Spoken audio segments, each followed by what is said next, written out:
Good morning and welcome to this weekly market update from MRC Markets. Today is the 10th of September 2012. Haven't done one of these in a couple of weeks as I've been on holiday, so we'll try and quickly catch up on what's happened over the last couple of weeks, and we'll look forward to this week and try and give some sort of a weekly outlook and bias on a few of the forex pairs and gold. So the pairs that we'll do today are the usual euro dollar, cable, dollar Swiss, dollar yen and gold. Looking at weekly charts, daily, and maybe the 1 and 4 hour. We also have 3 moving averages on each of these charts. The red is a 55 simple, the purple is 100 simple, and the gold is a 200 simple moving average. We're not making any trade calls or recommendations in this video. You trade at your own risk. If you could please read our full disclaimer on our website www.mrcmarkets.com. Okay, and this is the euro dollar chart weekly. In fact, I'll just quickly flip to the monthly because there is a very interesting fib that is playing out. I think we might have spoken about this on the last video, but it's very good for perspective. Of course, this is a very long term chart, so don't dwell on it too much, but there's a key fib level, so I'm just going to delete the 38.2 for a sec. So you can see this 50% Fibonacci retracement level, which comes in at one spot 21.22. We've got a huge bounce off of this level, which we also had if you look slightly to the left here, and it's also this 200 month moving average as well. So key confluence support, and it looks like we're in a big sort of cycle move towards the upside now. So very interesting to see how that plays out on that monthly chart. Of course, it's a very long term chart, so we won't dwell on it too much, but it's just a good chart to look at for some sort of long-term perspective. So I mean, yeah, on the monthly chart, my bias is towards the upside, pending on, I mean, we've still got a long way to go yet, but that 100-month moving average stands at the 1.34 handle at the minute. So if we get anywhere near that, then we will flip back to this chart and see how it reacts to that moving average. But no, very technical fib set up there on that monthly chart. Okay, let's flip to the weekly. What have we had over the last couple of weeks? Basically just continuation towards the upside, really, especially last week's candle, very bullish candle. And yeah, it's basically just been reacting off that big monthly fib, really. So I mean, we've been saying for a while that is due some sort of retracement. I remember saying around this area, would not be surprised if we had some sort of retracement towards the upside, because it was still a long way away from that 55-week moving average, and that's what we're currently getting. So in terms of the weekly, what I'm really concerned about is that 55-week moving average, which is standing at one spot 30.80 level. So it'll be interesting to see what happens if we do get up to that level. We're still a long way away from that now. We're hovering just below the 128 handle currently. On the daily chart, you can see, I remember speaking about before, maybe the previous video, we were on about this 100-week moving, 100-day moving average. You can see we got above that, and then you can see it acts as very nice support there. You can see sort of 4 candles that were testing it, and it acts as a nice cushion. And we're now trying to get above this 200-day moving average. You can see how technically well these moving averages are playing out currently on the daily chart. I mean, I must say the 55, 100 and 200, they do work best in my opinion on this daily chart. A lot of the longer term players do look at these moving averages, and you can see they do react so well. So in terms of any movement towards the upside, if we're going to get to that sort of 130 handle, then we're going to have to get above this 200-day moving average and get some sort of daily candlestick close above it. It looks like it will push above it eventually. I mean, you can see that big daily candle there. It's very bullish momentum. So I wouldn't be surprised if we did get a slight bit of retracement. If you look at the weekly candle, very bullish. I mean, it looks like it might want to rip to the upside, but I wouldn't be surprised if we got a slight retracement over the next couple of days, and then it starts to continue back up, because we have had some very bullish momentum. And then, yeah, in terms of the shorter term charts, so if you're looking throughout the week, what do we really have? I mean, this trendline support is still valid. And in terms of any sort of resistance, I think we've kind of broken it out. So in terms of a channel play, that channel there is now broken out. But what you can do as if it comes back down, I would not be surprised to see that channel resistance then turn into support. So that'll be key to see. In terms of the 1 hour chart, I mean, I'll be looking at fibs from the low of the 1 hour towards the high. So yeah, we're still a long way away from any key fib level, which would indicate to me that we're due some sort of retracement. I mean, in terms of the shorter term chart, the 1 hour chart, I'd pretty much leave that fib on there. Some people will be playing the fib from this low here. There, and you can see that 50%, and we also have a little confluence zone there, so I suppose you could have the 2 fibs up. And you see that 55 bar moving average will coincide with the 50% currently, which is standing at around one spot 26.88. But I wouldn't be surprised if it came back down and then didn't even reach those fibs and just bounced straight off this channel resistance, which could turn into support. But yeah, that's how I'd have my euro dollar chart set up personally. But no, very interesting chart, very technically playing out on all time frames really. Okay, let's have a look at the cable. On the weekly, same situation here. We've drawn these many times. I mean, I should keep up as kind of sort of template really. I've left it on gold actually, we'll see that in a minute. But yeah, in terms of the weekly chart, it's still playing inside this triangular formation.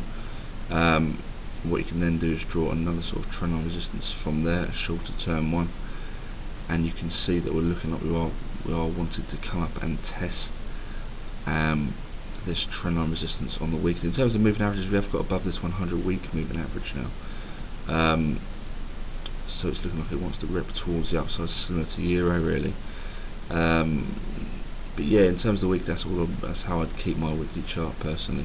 It's all about the sort of trend line resistance. If we get up to there, what's going to happen? It looks like it will break towards the upside and then test the one above it. But no, very technical chart, and it is looking strong cable, especially. I mean, we've had 5 weekly candles in a row that have been bullish, so keep an eye out on that.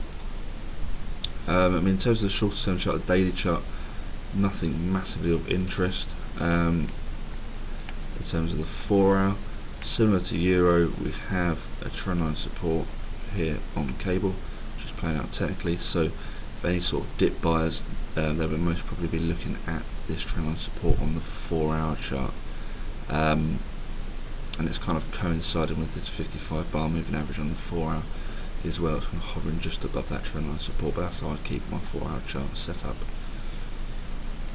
Dollar Swiss, in terms of the weekly, nothing massively of interest. It has been selling off. Looks like it was going to want to come down to this 55 week moving average, but nothing massively of interest on this weekly chart. In terms of the daily, we had this trendline support which we're talking about, and you can see it's looking like it's going to want to come down and test that trendline support, but that's got to get through that 200-day moving average, which is starting to flatten out a bit now. And when they do flatten out, they do tend to act as good areas, good levels of support. So keep an eye on that. But that's how I'd really keep my daily chart set up. I mean, in terms of fibs, you could do from the recent bounce here from the low to the high, and look out for that 61.8. But you can also see the previous support is around this area. It looks like we had it open below that. If you look to your left here, that's been this support, but I wouldn't have that on my chart. I'd keep the fibs up. And then you can see the 61.8 should be coinciding with the trendline support if it does come down and test it. So that's how I'd have my daily chart set up. So flip to the dollar yen. On the weekly, still very, very choppy. You can see this very choppy action in the last few weeks. Still below the 55 week moving average. In terms of the daily chart,